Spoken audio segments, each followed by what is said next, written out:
أشهد أن لا إله إلا الله।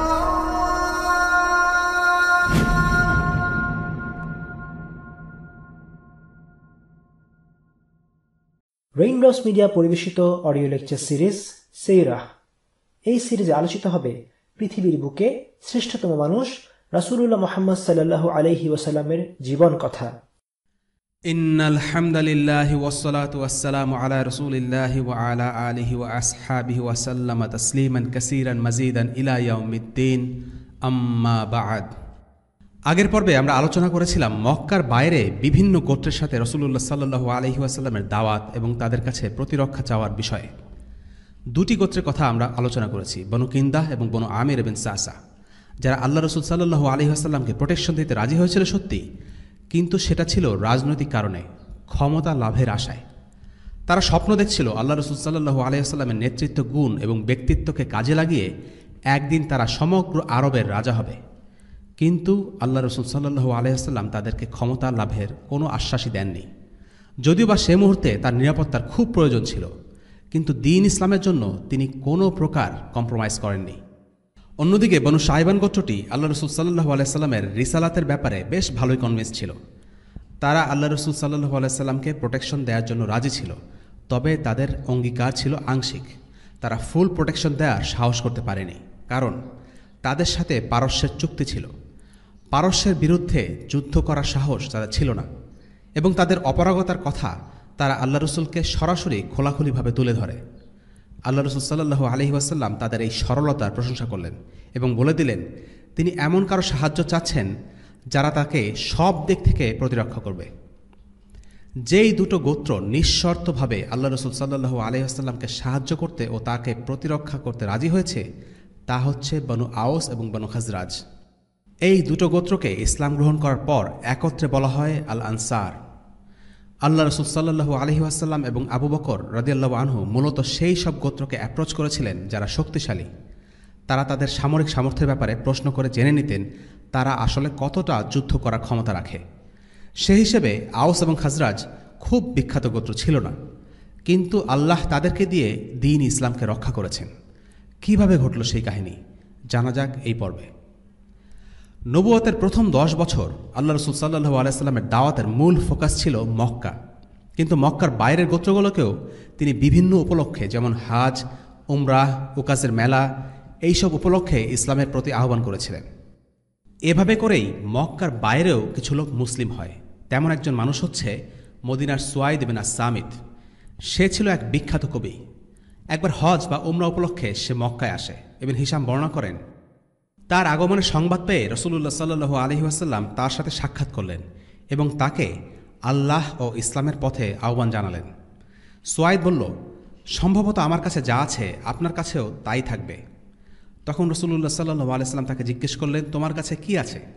সুয়াইদ বলল, লুকমানের পাণ্ডিত্যপূর্ণ বাণী সম্বলিত একখানা পুস্তক। রাসূলুল্লাহ সাল্লাল্লাহু আলাইহি ওয়াসাল্লাম বললেন, তুমি তা আমার কাছে পেশ করো। সুয়াইদ পেশ করল। তখন তিনি বললেন, চমৎকার, তবে আমার কাছে যা আছে তা এর চাইতেও উত্তম, আর তা হচ্ছে কোরআন। আল্লাহ তাআলা আমার প্রতি তা নাজিল করেছেন। এই কোরআন পথ নির্দেশ ও আলো। তিনি তাকে কোরআন তেলাওয়াত করে শোনালেন। এরপর তাকে পুনরায় ইসলামের দাওয়াত দিলেন।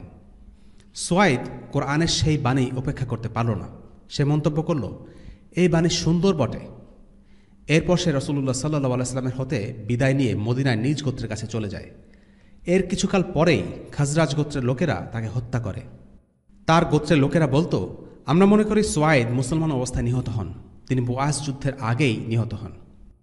সুয়াইদ ছাড়াও মদিনার আরও একজন মানুষ রাসূলুল্লাহ সাল্লাল্লাহু আলাইহি ওয়াসাল্লামের কাছ থেকে ইসলাম সম্পর্কে জানতে পারে এবং সে তৎক্ষণাৎ মুসলিম হবার সিদ্ধান্ত নেয়, কিন্তু তার গোত্রের এক মুরব্বীর ধমক খেয়ে সে পিছিয়ে পড়ে।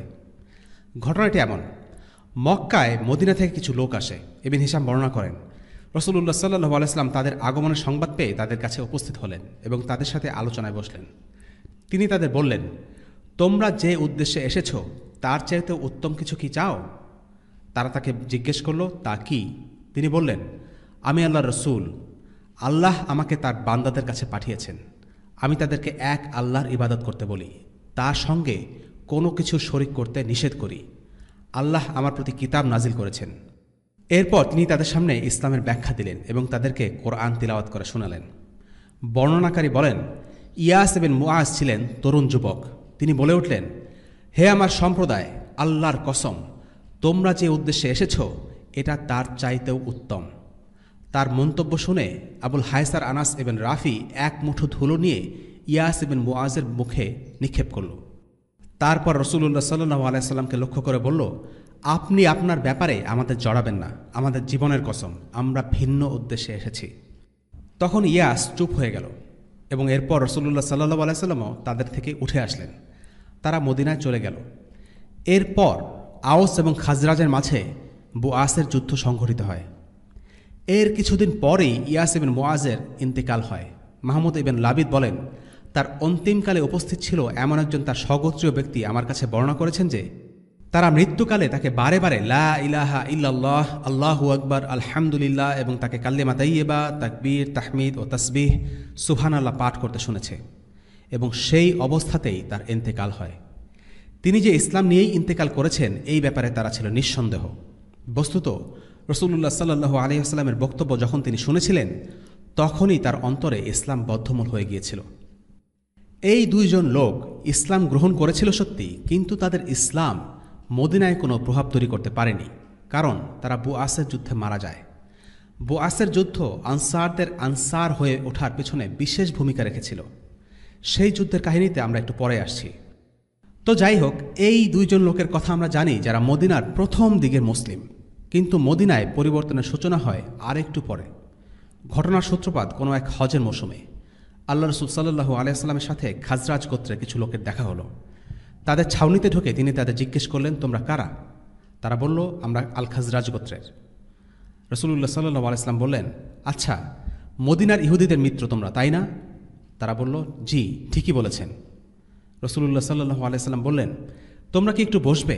আমি কি তোমাদের সাথে কিছু কথা বলতে পারি? তারা রাজি হলো। রাসূলুল্লাহ সাল্লাল্লাহু আলাইহি ওয়াসাল্লাম তাদেরকে ইসলামের দাওয়াত দিলেন। নবীজির কথা শোনার প্রতি তাদের খুবই আগ্রহ ছিল। কথাবার্তার এক পর্যায়ে তারা নিজেদের মধ্যে বলাবলি করল, ভাইয়েরা, আল্লাহর কসম করে বলছি, ইনিই তো সেই নবী যার কথা বলে ইহুদিরা এতদিন আমাদের শাসাত। সাবধান, ওরা যেন আমাদের আগে মুসলিম না হতে পারে। আর একটু পরেই তারা ইসলাম গ্রহণ করল।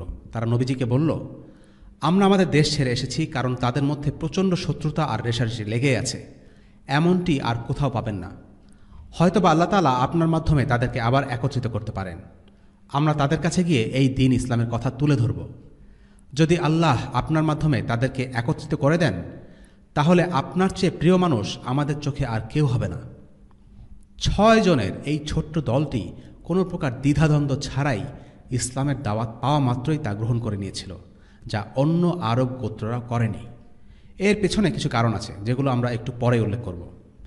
কে এই 6 মুসলিম?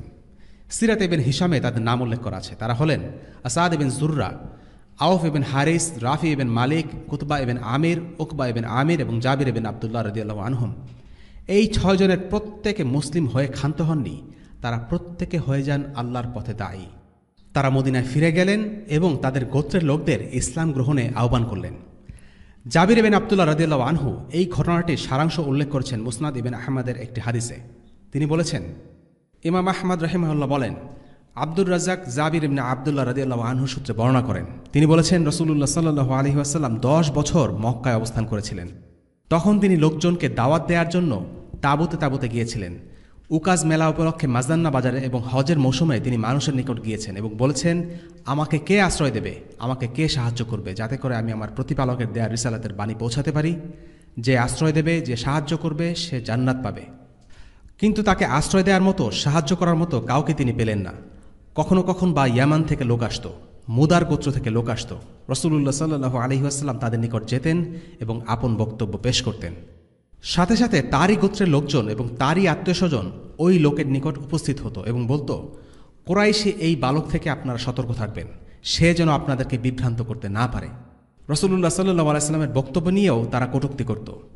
শেষ পর্যন্ত আল্লাহ তাআলা ইয়াসরিব থেকে আমাদের তার নিকট পাঠালেন। আমরা তাকে সত্য বলে গ্রহণ করলাম এবং তাকে আশ্রয় দিলাম। এরপর আমাদের এক একজন তার নিকট যেত, তার প্রতি ঈমান আনত। তিনি তাকে কোরআন পড়াতেন। সে লোক তার পরিবারের নিকট ফিরে আসত এবং তার ইসলামের বদৌলতে তার পরিবারের লোকজন ইসলাম গ্রহণ করত। অবশেষে এমন হয়ে গেল যে আনসারদের ঘরে ঘরে মহল্লায় মহল্লায় মুসলমানদের জামাত সৃষ্টি হয়ে গেল। তারা প্রকাশ্যে ইসলামের কথা বলতে লাগল। প্রথম মিটিংয়ে ইসলাম গ্রহণ করার পর সেই 6 মুসলিম মদিনায় ফিরে যাওয়ার আগে রাসূলুল্লাহ সাল্লাল্লাহু আলাইহি ওয়াসাল্লামের সাথে পরের বছর হজের মৌসুমে আবার দেখা করার কথা দিল। এদিকে মদিনায় তারা 1 বছর দাওয়াহ কার্যক্রম চালালেন। বছর ঘুরে আবার ফিরে এলো হজের মৌসুম। এবার 6 জনের পরিবর্তে এলো 12 জন। 6 জন ছিল আগের বছরের, আর বাকি 6 জন নতুন।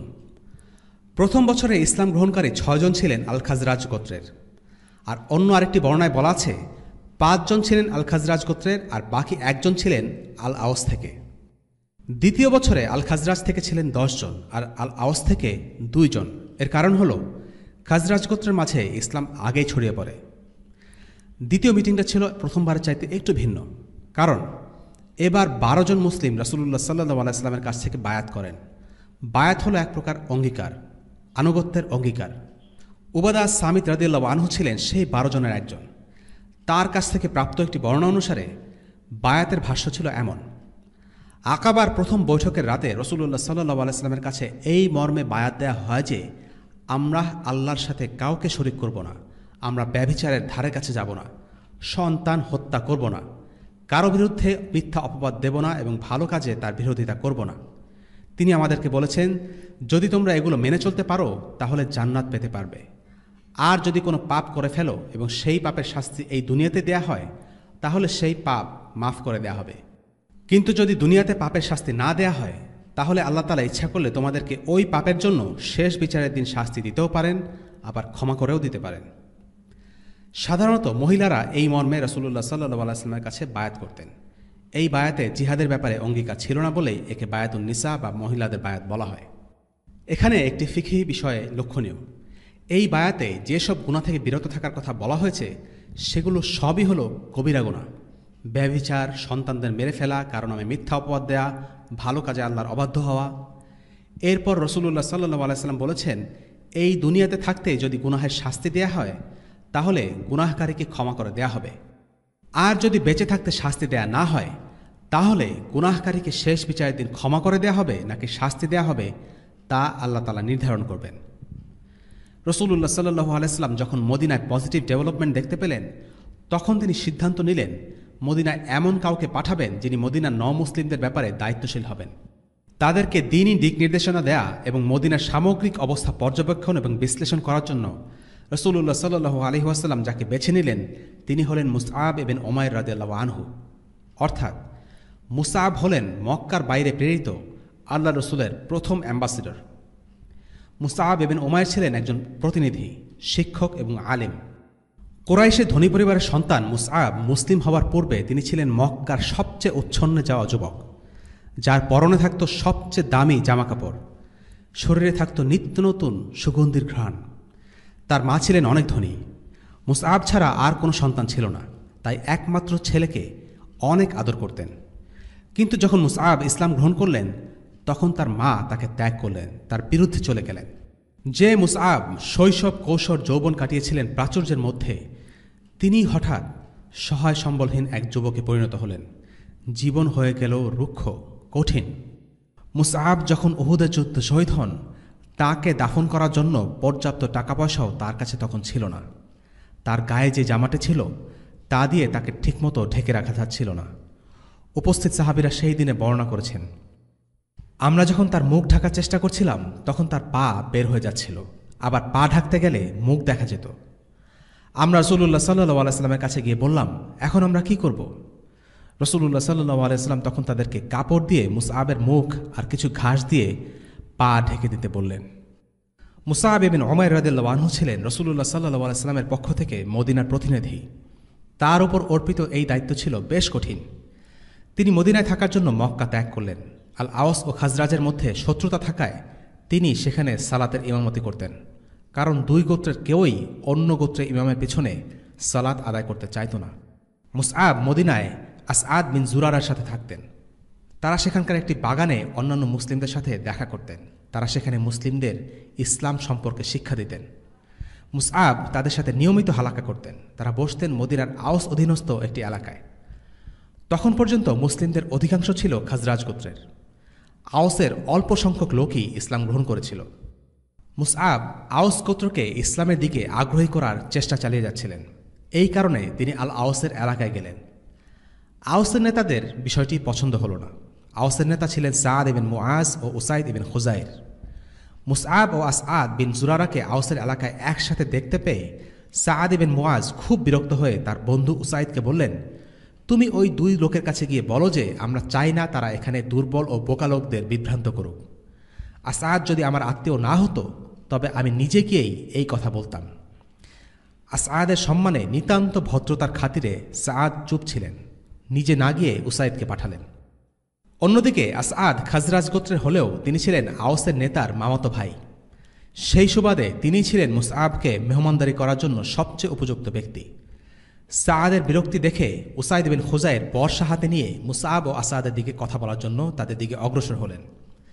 আসআদ মুসআবকে জানিয়ে দিলেন, যেই লোকটা আসছে সে হলো উসাইদ, সে তার লোকদের নেতা। তাকে যথাসম্ভব ইসলামের দিকে টানার চেষ্টা করো।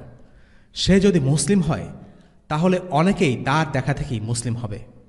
মুসআব বিন উমাইর রাদিয়াল্লাহু আনহু বললেন, সে শুনতে চাইলে আমি অবশ্যই তাকে বোঝানোর চেষ্টা করব। ইবিন খুজাইর তার সামনে দাঁড়িয়ে খুব রুক্ষভাবে কথা বলতে শুরু করলেন, দেখো, আমরা তোমাদের এই এলাকার আশেপাশে দেখতে চাই না। আমরা চাই না তোমরা এখানকার দুর্বল ও অজ্ঞ লোকদের বিভ্রান্ত করো। নিজেদের জীবনের মায়া থাকে তো এখান থেকে চলে যাও, না হলে এই হলো আমার বর্ষা। যখন তিনি তাদেরকে এভাবে হুমকি দিচ্ছিলেন তখন হালাকায় অংশগ্রহণকারী মুসলিমদের একজন বলে উঠল, ওরা নয়, বরং তুমি আমাদের বিভ্রান্ত করছো। এই বলে সে উসাইদের সাথে তর্ক শুরু করে দিল। পরিস্থিতি সামাল দিতে মুসআব শান্ত কণ্ঠে বললেন, আমরা জানিয়ে কথা বলছিলাম তা কি আপনি একটু শুনে দেখবেন?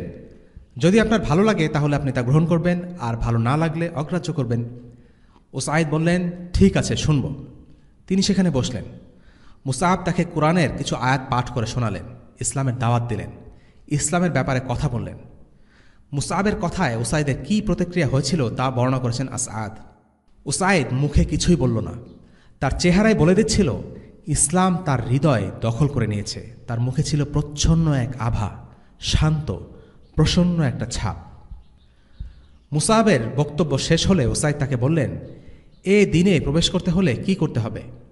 মুসআব তাকে বললেন, আপনি পবিত্র হয়ে আসুন, তারপর সালাত আদায় করুন। পবিত্র হয়ে উসাইদ সালাত আদায় করলেন। এরপর মুসআবকে বললেন, আমি আপনার কাছে এমন এক ব্যক্তিকে পাঠাচ্ছি যিনি মুসলিম হলে তার দলের সব লোকেরাও ইসলাম গ্রহণ করে ফেলবে। এই বলে উসাইদ গেলেন সাদ ইবিন মুআজের কাছে। উসাইদকে ফিরে আসতে দেখে সাদ ইবিন মুআজ বললেন, আল্লাহর কসম, যে চেহারা নিয়ে সে গিয়েছিল ভিন্ন চেহারা নিয়ে ফিরে এসেছে। একে বলে ফিরাসা। ফিরাসা হলো কারো চেহারা দেখে তার সম্পর্কে বলে দেয়া। আরবদের মধ্যে এই রীতি ছিল। সাদ ইবিন মুআজ জিজ্ঞেস করলেন, কি হয়েছে? উসাইদ বললেন, সব ঠিকঠাক আছে, তুমি চিন্তা করো না, আসলে একটু সমস্যা হয়েছিল। বনু হারিস যখন জানতে পারল যে আসআদ তোমার ভাই, তখন তারা শত্রুতাবশত তাকে খুন করতে চেয়েছিল। পুরো ঘটনাটি উসাইদ বানিয়ে বললেন সাদ ইবিন মুআজকে মুসআব বিন উমাইরের কাছে পাঠানোর জন্য। উসাইদের মুখে এই কাহিনী শুনে সাদ খুব রেগে গেলেন। তিনি বললেন, কি, তারা আমার ভাইকে খুন করতে চায়? তিনি বর্শা নিয়ে ভাই আসাদকে রক্ষা করতে চলে গেলেন এবং যাওয়ার সময় উসাইদকে বললেন, ধুর, তুমি আমার কোনো কাজে আসলে না। সাদকে আসতে দেখে আসাদ বললেন, মুসআব, যাকে আসতে দেখছ সে আওসের নেতা, তাকেও যতটা পারো ইসলামের দিকে টানার চেষ্টা করো। এদিকে সাদ বিন মুআজ তাদের দেখেই বুঝতে পারলেন যে উসাইদ ইচ্ছে করে গল্প ফেঁদেছে, কারণ আসআদ বা মুসআব কাউকেই ভীত সন্ত্রস্ত দেখাচ্ছিল না। আসআদকে উদ্দেশ্য করে সাদ বিন মুআজ বললেন, আসআদ, তুমি কেন আমার সাথে এমন করছো? এই লোককে কেন আমার এলাকায় নিয়ে এসেছ? তুমি আমার সাথে তোমার সম্পর্কের সুযোগ নিয়ে এসব করছো। তুমি কি এই অশিক্ষিত সহজ সরল অসহায় লোকগুলোকে বিপথে নিয়ে যেতে চাও? মুসআব তখন বললেন, কিছু মনে না করলে আমি কিছু কথা বলতে চাই, আপনি কি তা শুনবেন? যদি আপনার ভালো লাগে তা গ্রহণ করবেন, আর ভালো না লাগলে মানবেন না। সাদ ইবিন মুআজ এই কথায় রাজি হলেন এবং তার কথা শোনার জন্য বসলেন। এখানে একটি ব্যাপার লক্ষণীয় যে মদিনাবাসীরা বেশ খোলা মনের ছিল, ওপেন মাইন্ডেড। মক্কার লোকেরা যেমন শত্রু ভাবাপন্ন ছিল, মদিনাবাসী তেমন ছিল না। তারা অন্যের কথা শোনার ব্যাপারে আগ্রহী ছিল। তাই মুসআবের কথা শোনার ব্যাপারে সাদ ইবিন মুআজ রাজি হলেন। মুসআব তাকে ইসলামের দাওয়াত দিলেন। সাদ ইবনে মুআজ ইসলাম গ্রহণ করলেন। ইসলাম লাভ করল দুর্গের চাবি। মুসলিম হওয়ার পর সাদ ইবনে মুআজ রাদিয়াল্লাহু আনহু প্রথমে তার লোকদের কাছে গিয়ে জিজ্ঞেস করলেন, আমার ব্যাপারে তোমাদের ধারণা কি? তারা বলল, আপনি আমাদের মধ্যে সবচেয়ে জ্ঞানী এবং আমাদের নেতা। তারপর সাদ ইবনে মুআজ রাদিয়াল্লাহু আনহু বললেন, তাহলে তোমরা মুসলিম না হওয়া পর্যন্ত কেউ আমার সাথে কথা বলবে না, আর আমিও তোমাদের সাথে কথা বলবো না। এই কথার পর সন্ধ্যার মধ্যেই বনু আশাদ গোত্রের প্রতিটি ঘরের মানুষ ইসলাম গ্রহণ করে। আল আওসের এক বড় অংশের মাঝে ইসলামের আলো প্রবেশ করে। এবার আলোচনা করা যাক মদিনায় ইসলাম কিভাবে এত সহজে প্রভাব বিস্তার করল। মক্কায় আল্লাহ রাসূল সাল্লাল্লাহু আলাইহি ওয়াসাল্লাম ছিলেন নিজেই দায়ী, অথচ মক্কার বেশিরভাগ মুসলিম হয়নি। অন্যদিকে মদিনা মুসআব ইবনে উমাইর রাদিয়াল্লাহু আনহুর দাওয়াতে ব্যাপক পরিবর্তনের সূচনা হয়। আমরা বিশ্বাস করি হিদায়াত আল্লাহর হাতে, তবে দুনিয়াবী দৃষ্টিকোণ থেকে বিশ্লেষণ করা যাক মদিনায় ইসলাম প্রবেশ সহজ হওয়ার পেছনে ফ্যাক্টরগুলো কি কি। প্রথম কারণটি হল বুআসের যুদ্ধ। আওস এবং খাজরাজ এই দুটি গোত্র দীর্ঘদিন ধরে নিজেদের মধ্যে যুদ্ধে লিপ্ত ছিল। এটা ছিল এক প্রকার গৃহযুদ্ধ। এই যুদ্ধ ছিল মূলত টিপিক্যাল জাহিলিয়াতি আদর্শের জন্য যুদ্ধ, নিজ গোত্রের অহংকার ও গর্বের জন্য যুদ্ধ। তুচ্ছাতিতুচ্ছ কোনো ঘটনা থেকে বিরাট যুদ্ধে লেগে যাওয়া, এটা ছিল আরবের কমন একটা ঘটনা। বহুদিন ধরে আওস এবং খাজরাজের মধ্যে সংঘাত চলে আসছিল এই বিরোধকে কেন্দ্র করে, আর এই বিরোধে ইহুদিরা ইন্ধন যোগাত। এই সংঘাত এক পর্যায়ে মারাত্মক যুদ্ধের রূপ নেয়, আর সেই যুদ্ধের নাম হল বুআসের যুদ্ধ। যুদ্ধটি সংঘটিত হয়েছিল হিজরতের প্রায় 4-5 বছর আগে। রক্তক্ষয়ী এই যুদ্ধে উভয় গোত্রের বেশিরভাগ সিনিয়র নেতারা মারা যায়। এর ফলে মদিনায় একটা নেতৃত্ব শূন্যতা তৈরি হয়, বলা চলে এক প্রকার পলিটিক্যাল ভ্যাকুয়াম। নতুন এক প্রজন্মের আগমন ঘটে, যারা জন্ম থেকে এই অর্থহীন যুদ্ধের তিক্ততা দেখে অভ্যস্ত। তারা চাচ্ছিল এই সংঘাতের অবসান হোক। এই হানাহানি দেখে তারা ক্লান্ত এবং বিরক্ত ছিল। তাই যখন তারা রাসূলুল্লাহ সাল্লাল্লাহু আলাইহি ওয়াসাল্লামের কথা শুনল, তখন এই ভেবে তারা আশান্বিত হল যে আল্লাহ তাআলা তার রাসূলের মাধ্যমে তাদেরকে ঐক্যবদ্ধ করে দিতে পারেন। আয়েশা রাদিয়াল্লাহু আনহা বলেছেন, বুআসের যুদ্ধ ছিল আল্লাহ তাআলার কর্তৃক রাসূলুল্লাহ সাল্লাল্লাহু আলাইহি ওয়াসাল্লামের হিজরতের জন্য নির্ধারিত একটি প্রস্তুতি। এই যুদ্ধে তাদের প্রায় সব নেতা মারা পড়ে। সাধারণত সমাজের নেতা ও ক্ষমতাসীন লোকেরা সত্যের বিপরীতে কট্টর অবস্থান নেয়। অন্য গোত্রের ক্ষেত্রে যেটা হয়েছিল, গোত্রের সিনিয়র নেতারা ইসলামের আহ্বানকে সহজভাবে মেনে নেয়নি, কারণ ইসলাম গ্রহণ করা মানেই নিজের ক্ষমতা খর্ব হয়ে যাওয়া। সকল আনুগত্য তখন আল্লাহ ও তার রসুলের প্রতি। এই কারণে অনেক সিনিয়র নেতারাই তখন ইসলাম গ্রহণ করতে চায়নি। বয়সের একটি প্রভাব এখানে ছিল বলা যায়, কারণ বয়স যত বাড়ে মানুষের পরিবর্তন হতে চাওয়ার ইচ্ছাটা ততটা কমে যায়। বক্সের বাইরে চিন্তা করতে চায় না, প্রচলিত রীতিনীতি থেকে বের হয়ে আসতে চায় না। এটাই মানুষের স্বভাব। ইংরেজিতে বলা হয় রেজিস্ট্যান্ট টু চেঞ্জ। কিন্তু মদিনার নেতাদের বেশিরভাগ ছিলেন বেশ তরুণ। যেমন আমরা সাদ ইবনে মুআজের কথা আলোচনা করেছি। এই ঘটনার সময় তার বয়স ছিল 30, মাত্র 30 বছর। মদিনার সিনিয়র নেতা বলতে মূলত একজনই ছিল, আর সে হল মুনাফিকদের নেতা আবদুল্লাহ ইবনে উবাই।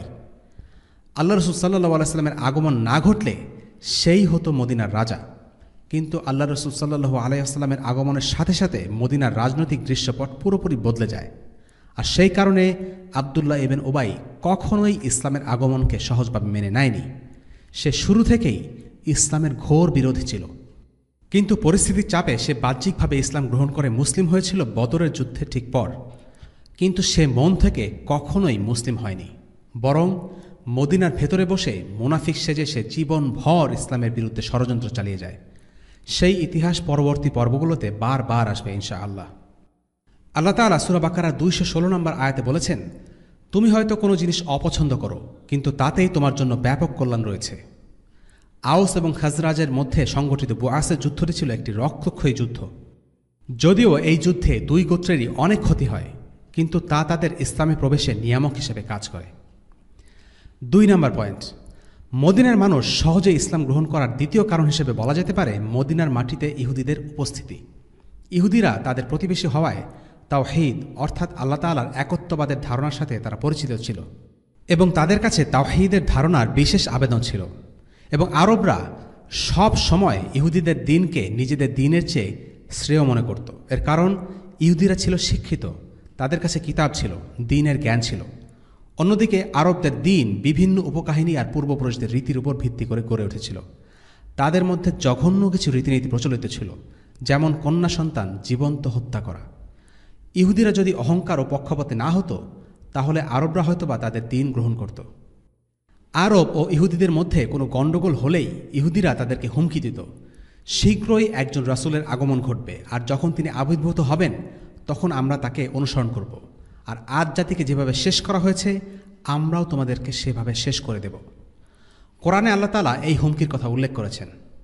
ولما جاءهم كتاب من عند الله مصدق لما معهم وكانوا من قبل يستفتحون على الذين كفروا فلما جاءهم ما عرفوا كفروا به فلعنة الله على الكافرين। আর যখন তাদের কাছে তাদের সাথে যা আছে আল্লাহর পক্ষ থেকে তার সত্যায়নকারী কিতাব এলো, অথচ তারা পূর্বে কাফিরদের উপর বিজয় কামনা করত। সুতরাং যখন তাদের নিকট এলো যা তারা চিনত, তখন তা অস্বীকার করল। অতএব কাফিরদের উপর আল্লাহর লানত। সূরা বাকারা আয়াত 89। অর্থাৎ আরবদের জানা ছিল যে ওই সময়ে একজন রাসূলের আগমন ঘটবে। এভাবে নবুয়তের ব্যাপারে আওস আর খাজরাজ আগে থেকেই মানসিকভাবে প্রস্তুত ছিল।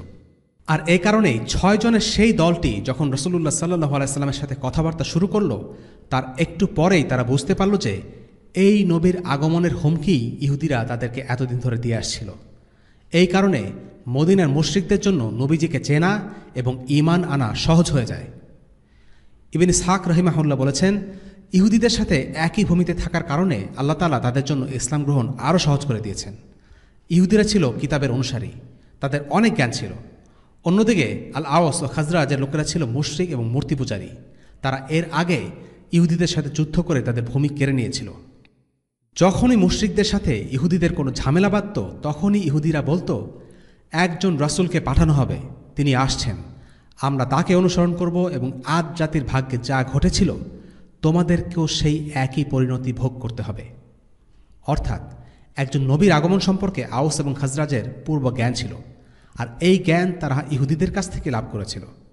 ইহুদিরা জেনেছিল তাদের কিতাব তাওরাত থেকে, যদিও যে তাওরাত তারা অনুসরণ করত এবং যে তাওরাত তারা অনুসরণ করে তা বিশুদ্ধ তাওরাত নয়, কিন্তু এর পরেও তাওরাতে একজন শেষ নবীর আগমন সম্পর্কে কিছু ভবিষ্যৎবাণী পাওয়া যায়, যেই বর্ণনা একমাত্র নবীজি সাল্লাল্লাহু আলাইহি ওয়াসাল্লামের সাথেই মেলে। এখন প্রশ্ন আসতে পারে, ইহুদিরা যদি জেনেই থাকে যে একজন নবীর আগমন ঘটতে যাচ্ছে, তাহলে তারা কেন ইসলাম গ্রহণ করল না? কেন মদিনার মুশরিকরা ইসলাম গ্রহণ করে এগিয়ে গেল, অথচ ইহুদিরা ইসলাম গ্রহণ তো করেইনি, বরং তারা মুসলিমদের বিরুদ্ধে শেষ দিন পর্যন্ত ষড়যন্ত্রে লিপ্ত ছিল। তারাই আওস খাজরাজকে হুমকি দিত যে একজন নবী এলে তারা সেই নবীর অনুসরণ করবে এবং সেই নবীর নেতৃত্বে যুদ্ধ করে আওস খাজরাজকে একদম ধ্বংস করে দেবে। তারা এই হুমকি এতবার দিয়েছে যে আওস খাজরাজও বিশ্বাস করে ফেলেছে যে আসলে একজন নবীর আগমন ঘটবে। কিন্তু এর পরেও কেন ইহুদিরা ইসলাম গ্রহণ করল না? কেন আরবের মুশরিক গোত্র আওস আর খাজরাজ ইসলাম গ্রহণ করল? এর কারণ হলো তাদের ঔদ্ধত্য, তাদের জাতিগত গর্ববোধ। তারা জানতো একজন নবীর আগমন ঘটবে, কিন্তু তারা আশা করছিল এই নবী আরব জাতির কেউ নয়, বরং ইহুদি জাতির হবে। এখানে ইহুদি জাতি বলতে আমরা বোঝাচ্ছি জাতিগতভাবে ইহুদি হওয়া, অর্থাৎ এথনিক্যালি ইহুদি হওয়া। আরবরা যেমন একটি জাতি, ইউরোপিয়ানরা একটি জাতি, তেমনি ইহুদিরাও একটি জাতি। তারা মূলত ইহুদি ধর্ম অনুসরণ করত। যারা ইহুদি নয় তাদেরকে বলতো তারা জেন্টাইল, বা আমরা বলতে পারি অ-ইহুদি। সে সময় ইহুদি ধর্ম গ্রহণ করার জন্য জাতিগতভাবে ইহুদি হওয়া জরুরি ছিল না। যেমন কাব ইবনে আশরাফ ছিল একজন আরব, কিন্তু সে পরবর্তীতে ইহুদি ধর্ম গ্রহণ করে। তবে এখন সেই নিয়ম তারা বদলে ফেলেছে। এখন কেউ চাইলেই ইহুদি ধর্ম গ্রহণ করতে পারে না।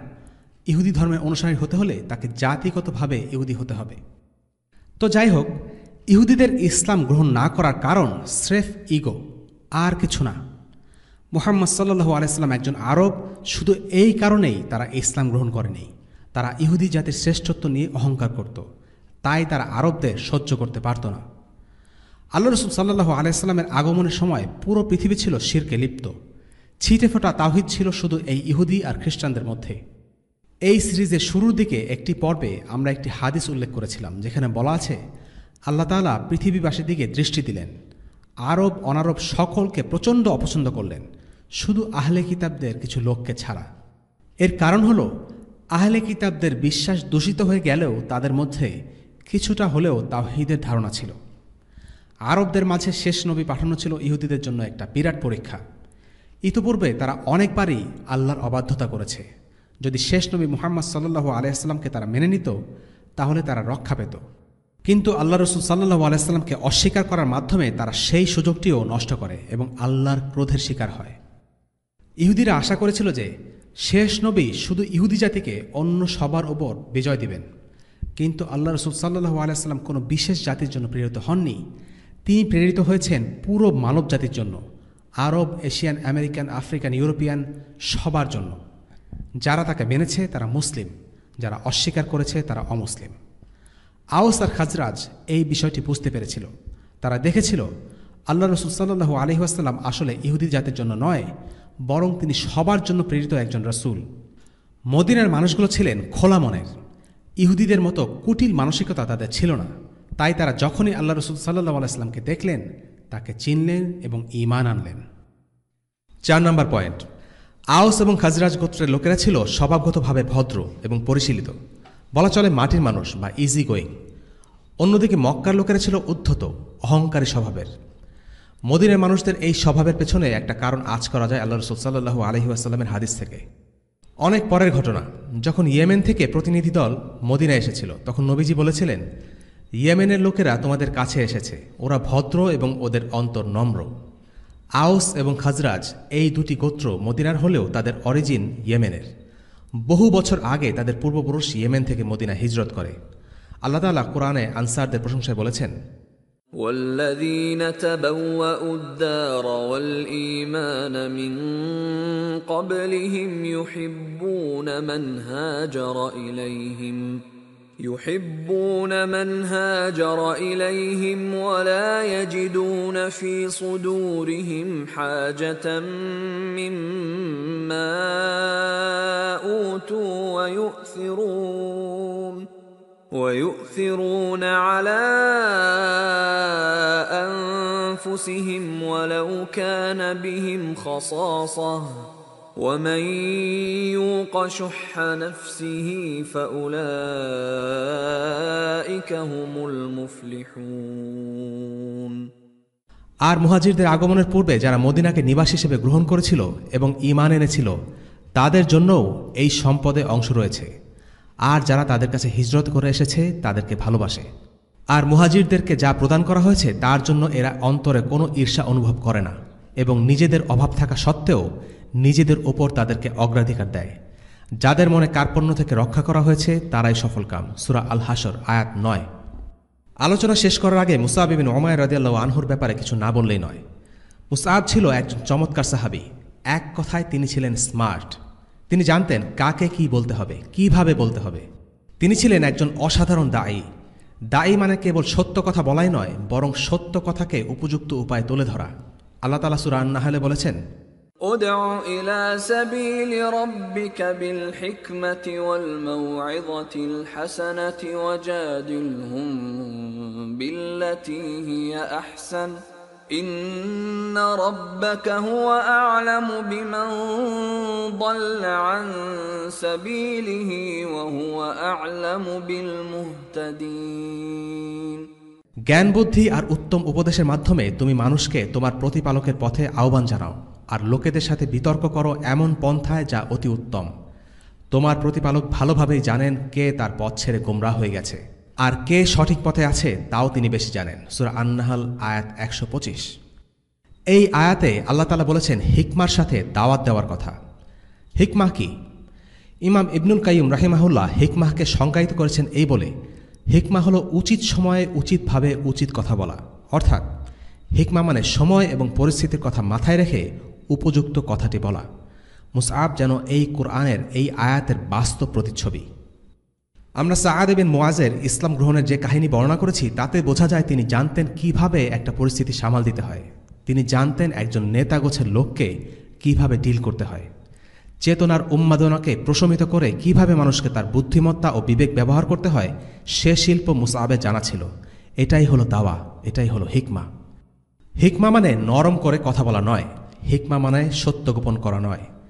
আজকাল অনেক দায়ী মানুষের মন জয় করার স্বার্থে ইসলামের সত্য গোপন করে। মুসআব সত্য গোপন করেননি, তিনি সত্যকে তুলে ধরেছেন।